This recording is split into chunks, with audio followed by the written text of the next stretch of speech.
On a quiet November night in 2010, in the Toronto suburb of Markham, Ontario, a family home became the scene of a crime that shocked Canada. What at first looked like a violent home invasion, masked intruders, a daughter tied upstairs, a mother murdered, and a father left for dead, would unravel into something far more disturbing.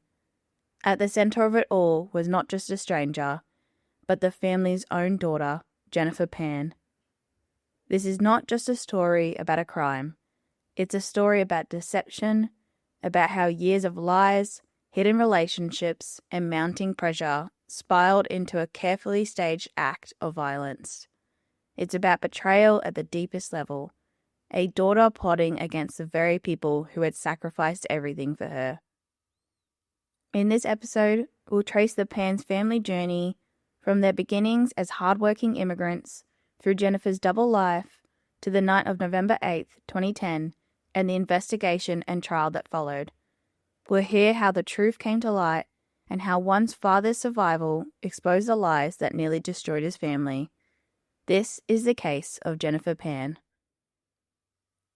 Before we dive into the crime itself, it's important to understand the Pan family, who they were, where they came from, and the pressures and expectations that shaped the world Jennifer grew up in.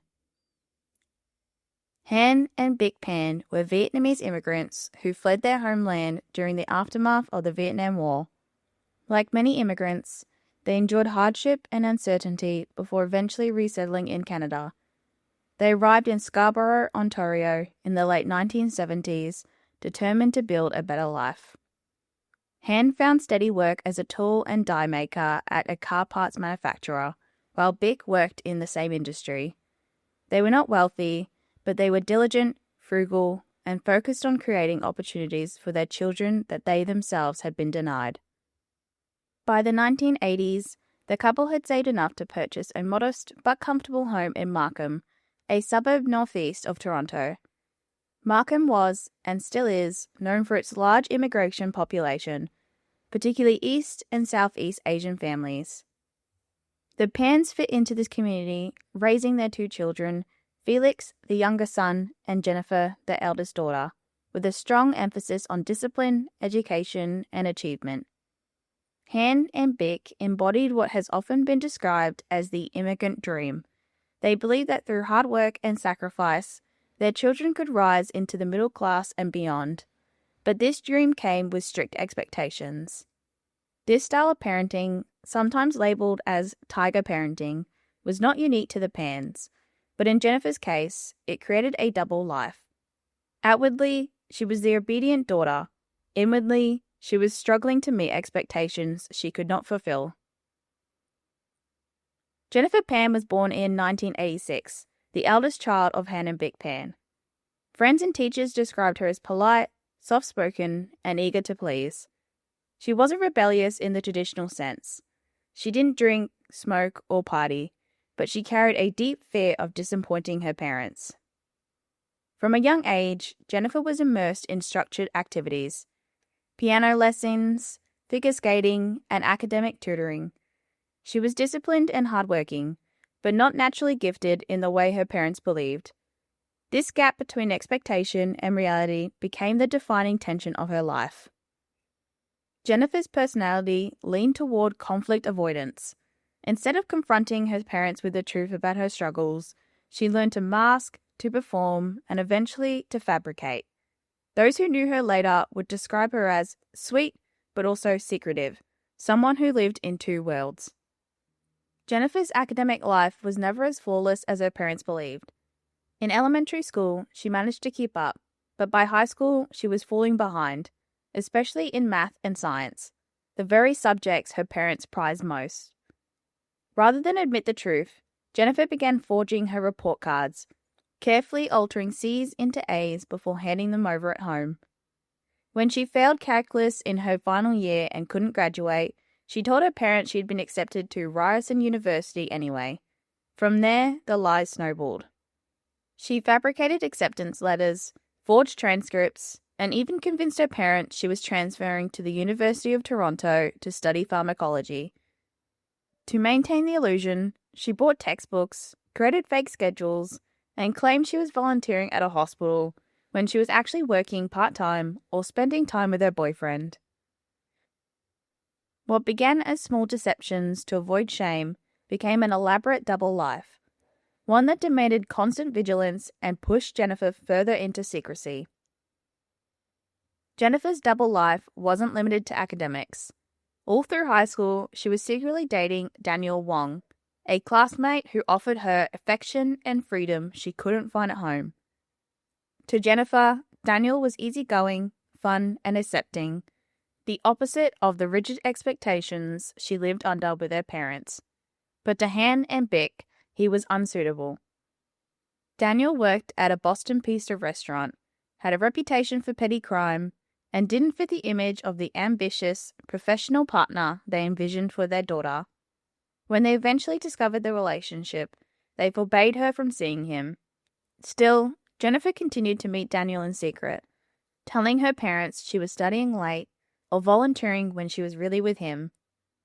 For Jennifer, the relationship became a lifeline, a place where she could be herself, even if it meant building yet another layer of deception to keep her two worlds from colliding. By her early 20s, Jennifer was living almost entirely in a world of her own invention. To her parents, she was the model daughter, a university student on the path to a prestigious career, disciplined and obedient. To her friends and to Daniel Wong, she was a young woman desperate for freedom, sneaking moments of independence wherever she could. Each lie demanded another to cover it, and every discovery by her parents only tightened the restrictions at home. What began as small fabrications to avoid shame had grown into a carefully constructed double life, one that consumed her energy and defined her identity. The deeper she sank into deception, the harder it became to imagine a way out. And that mounting pressure would soon push Jennifer toward choices that would change her family forever. By 2010, the facade began to crack. Han and Big Pan grew suspicious when Jennifer could not produce proof of her university enrollment. They contacted one of her supposed friends at Ryerson, only to discover that Jennifer had never attended. They also reached out to her former high school guidance counselor, who confirmed that Jennifer had failed calculus in her final year and had never officially graduated. The truth was devastating. Their daughter had been lying to them for years, not just about her education, but about her daily life. Instead of attending classes or volunteering, Jennifer was spending time with her boyfriend, Daniel Wong, a relationship she had also hidden from them. When Han and Bick confronted her, their response was decisive. They gave Jennifer an ultimatum. She was to end her relationship with Wong immediately, focus on completing her education properly, and live under strict parental supervision.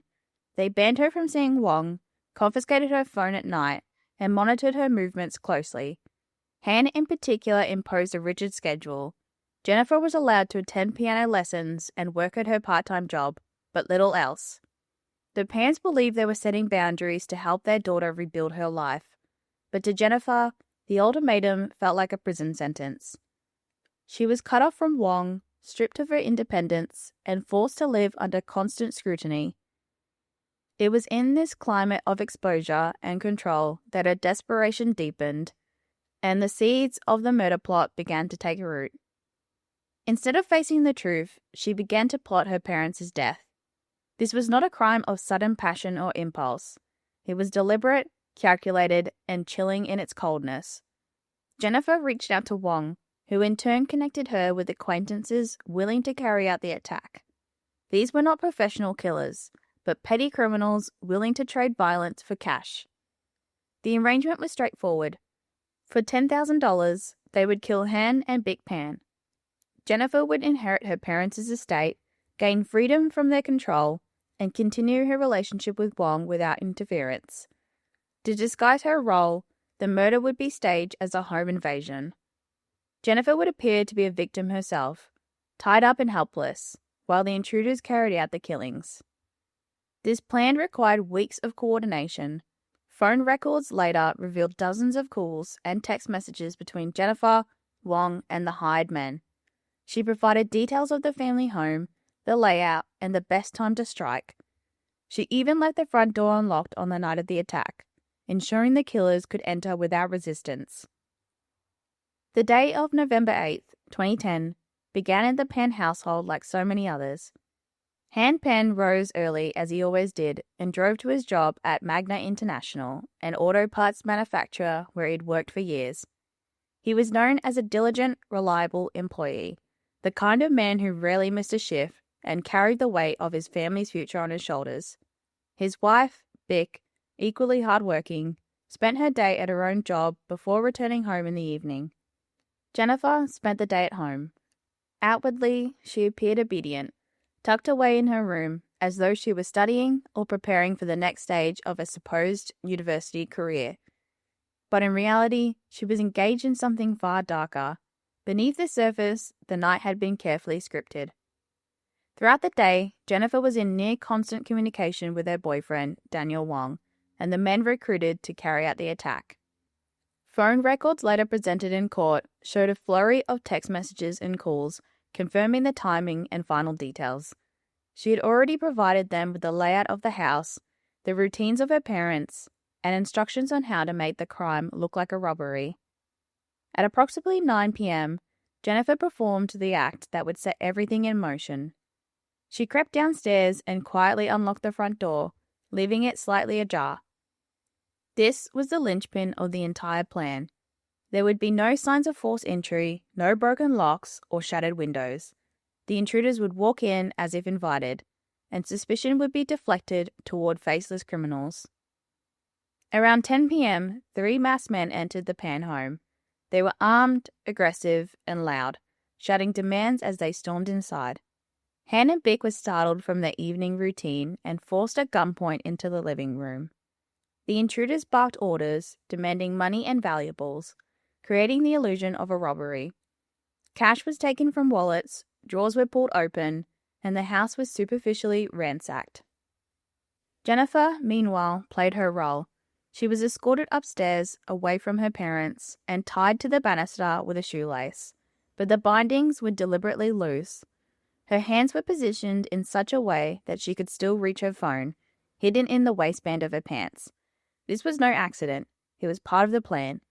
She needed to be able to call 911 later to cement her image as a victim who had narrowly escaped the same fate as her parents.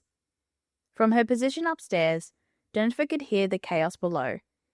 Her parents' voices pleading, the intruders shouting, demanding for more money, the sound of drawers and cupboards being opened and slammed shut, and then the footsteps as Han and Bich were forced down into the basement. What happened next was the brutal culmination of Jennifer's plan. In the basement, the intruders opened fire. Bich was shot multiple times and killed instantly. Han was shot in the face and shoulder and left bleeding on the cold floor. Believing both parents were dead, the attackers fled. Upstairs, Jennifer remained tied to the banister, waiting for the right moment to make her call.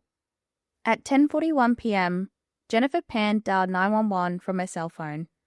She told the dispatcher that armed men had broken into her family's home, tied her up, and shot her parents. Her voice was panicked but controlled, recounting the supposed robbery as she clung to her role as a victim. But the recording of that call captured something far more haunting than Jennifer's words. In the background, you can hear the faint, agonized moans of her father, Han Penn. Though he'd been shot multiple times, once in the face and again in the shoulder, he was still alive, struggling to breathe, and audibly in pain. In the hours following the attack on the Pan family home, Jennifer Pan was treated as a victim. She was found tied to the banister upstairs, her shoelace restraints loose enough to allow movement. Her mother, Bich Pan, was found dead in the basement. Her father, Han Pan, had miraculously survived multiple gunshot wounds and was rushed to the hospital in critical condition. Jennifer was taken to the Markham police station for questioning. At this point, investigators were still operating under the assumption that she was a traumatized survivor of a violent home invasion. But even in those early hours, something about her demeanor raised red flags.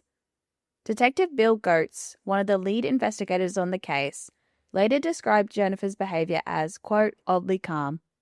She showed little emotion and her account of the events was vague and inconsistent. She claimed she'd been tied up and locked in her room while masked intruders ransacked the house and shot her parents. But the lack of forced entry, the superficial nature of the robbery, and her ability to reach her phone while supposedly restrained all stood out. Police began to scrutinize Jennifer's story more closely. The shoelace used to tie her to the banister was loosely knotted, and she had managed to retrieve her phone from her waistband to call 911. Investigators noted that the house showed no signs of forced entry, suggesting that someone inside had let the attackers in. Jennifer's 911 call was also analysed. She sounded panicked, but her tone was controlled and lacked the hysteria expected from someone who had just witnessed a violent attack on her parents. Her ability to remain composed and provide detailed information raised questions. Meanwhile, Han Pan survived the incident and was placed in a 3-day medically induced coma. When he awoke, what he told police changed the course of the investigation. Han told investigators that he had seen his daughter speaking quietly with one of the intruders during the attack. He described her demeanor as calm and familiar, not fearful. He also recalled that she had not been tied up when the attackers first entered the home. This contradicted Jennifer's account and suggested that she may have known the assailants. Han's testimony was a turning point. Police began to consider the possibility that Jennifer was not a victim, but a participant in the crime. They obtained a warrant to search her phone and computer, and what they found confirmed their suspicions. Jennifer's phone records revealed extensive communication with Daniel Wong and several individuals connected to him in the days and weeks leading up to the attack. She had exchanged hundreds of text messages and calls with Wong and 2 men later identified as Lenford, Homeboy Crawford, and David Milvaganum, both of whom would eventually be charged in connection with the murder plot. Investigators discovered that Jennifer had been in contact with the conspirators on the day of the attack, including messages sent just hours before the shooting. She had also texted Wong after the crime, asking if he had heard anything and expressing concern about her father's condition, a move that appeared calculated to maintain her cover. Police also found notes on Jennifer's computer outlining a plan to hire someone to kill her parents. These documents, combined with the phone records and Han's testimony, painted a damning picture. Jennifer was brought in for a second interview on November 22, 2010, 2 weeks after the attack. This time, the tone was different. Detective Goetz conducted the interrogation, which was recorded and later released to the public. Goetz began by building rapport, asking Jennifer to recount the events of the night again. As she repeated her story, he gently pointed out inconsistencies. He asked how she had managed to retrieve her phone if she was tied up. He questioned why the intruders had left her alive. He noted that the house showed no signs of forced entry. Jennifer began to falter. Her answers became less confident, and she struggled to explain the contradictions. Goetz then delivered the blow. He told her that her father was still alive, and that he had spoken to the police. Jennifer's reaction was immediate. She appeared stunned, her composure cracking for the first time. She asked if her father was going to be okay. Goetz replied, quote, "He's going to survive, and he's talking." This moment was pivotal. Jennifer realized that her father's survival meant her version of events could directly be challenged. She knew that Han had seen her during the attack and that his testimony could expose her involvement. Faced with mounting evidence and the knowledge that her father was alive, Jennifer began to shift her story. She claimed that she had hired the men not to kill her parents, but to kill her, a bizarre and implausible explanation that investigators immediately rejected. She said that she had been depressed and suicidal, and that she had asked Daniel Wong to help her find someone who would stage a home invasion and kill her. She insisted that the plan had gone wrong, and that she had never intended for her parents to be harmed. But the evidence told a different story. The communications between Jennifer and the conspirators were clear. She had provided details about her parents' routines, the layout of the house, and instructions on how to make the crime look like a robbery. She had unlocked the door, staged her own bindings, and called 911 to appear innocent. Her confession was not a full admission of guilt, but it was enough to warrant charges. On November 22, 2010, Jennifer Pan was arrested and charged with first-degree murder and attempted murder. In the weeks that followed, police arrested Daniel Wong, Lenford Crawford, and David Melvigam. A fourth man, Eric Carty, was also arrested. All were charged with first-degree murder and attempted murder. The investigation had uncovered a complex web of planning, communication, and deception. Jennifer had orchestrated the attack from inside her own home, using her knowledge of her parents' habits and her access to the house to facilitate the crime. The staged home invasion was not a robbery gone wrong.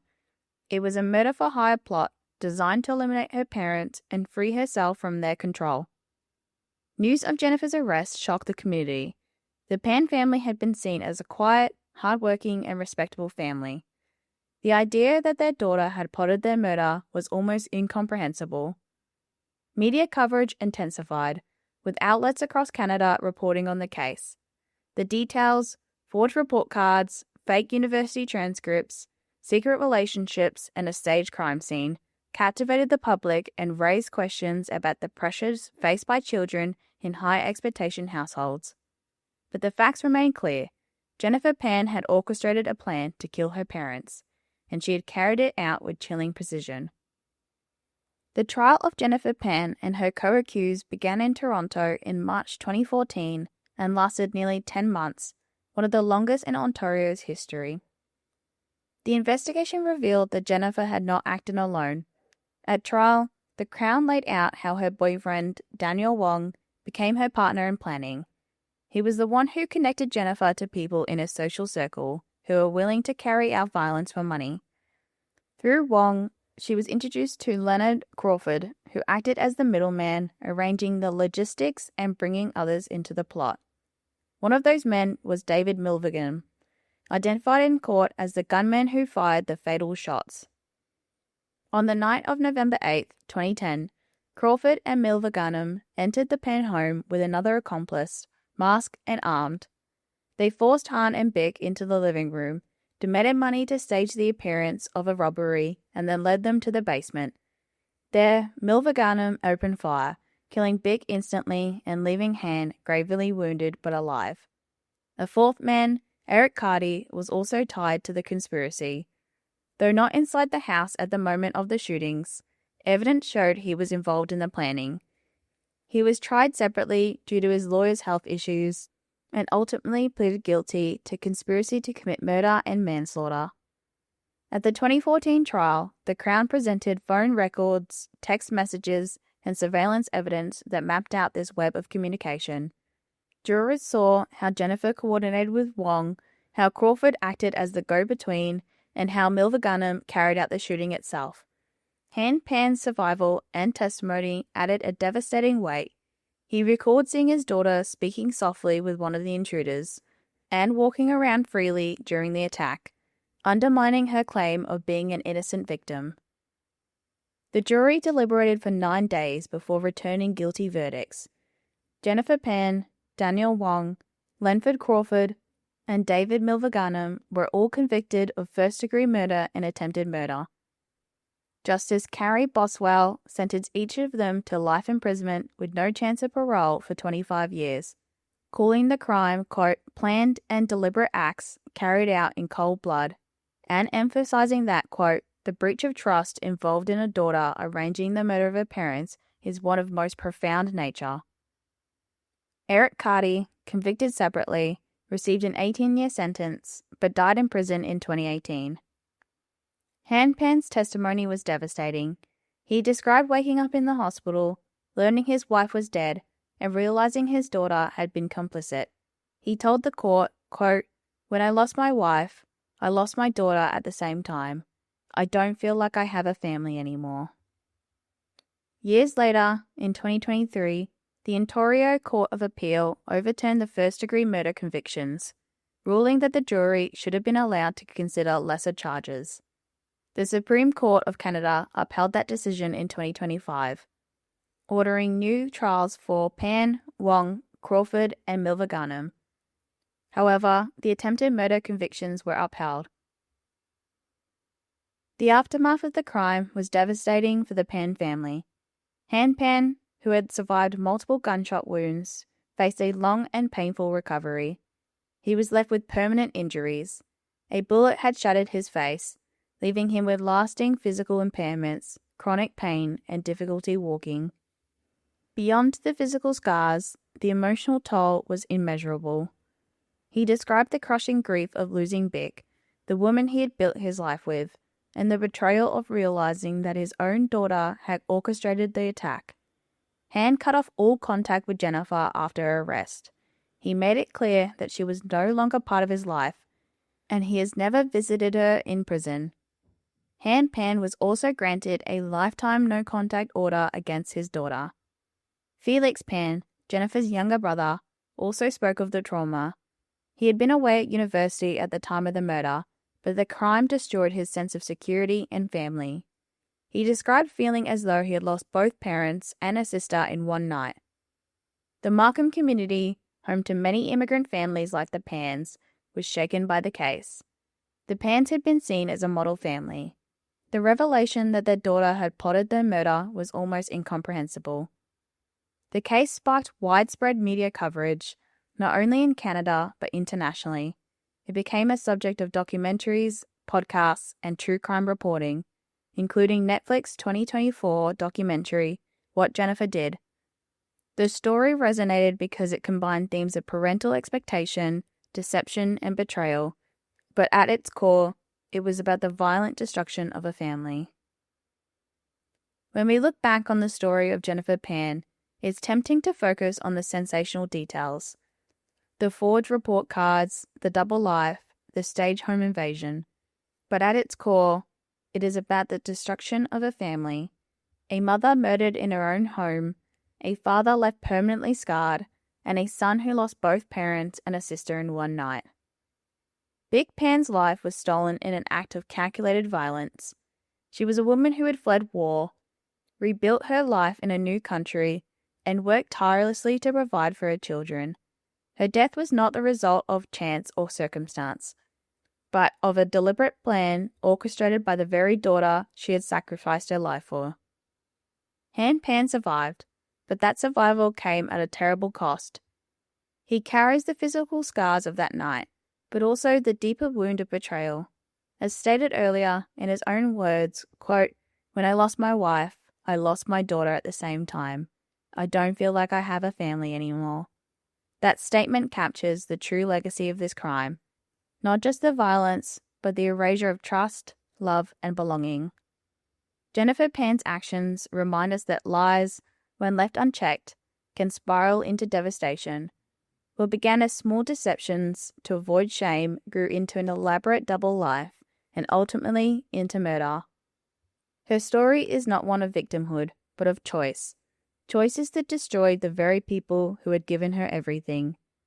The justice system has spoken, and continues to speak through appeals and retrials, but no legal outcome can restore what was lost. The Pan family story is a reminder that behind every headline, every courtroom drama, there are real people whose lives have been shattered. As we close this episode, let us remember Bich Pan, not as a victim defined by her death, but as a mother, a wife, and a woman who deserves safety in her own home. Let us remember Han and Felix, who live with the aftermath every day. Thank you for listening.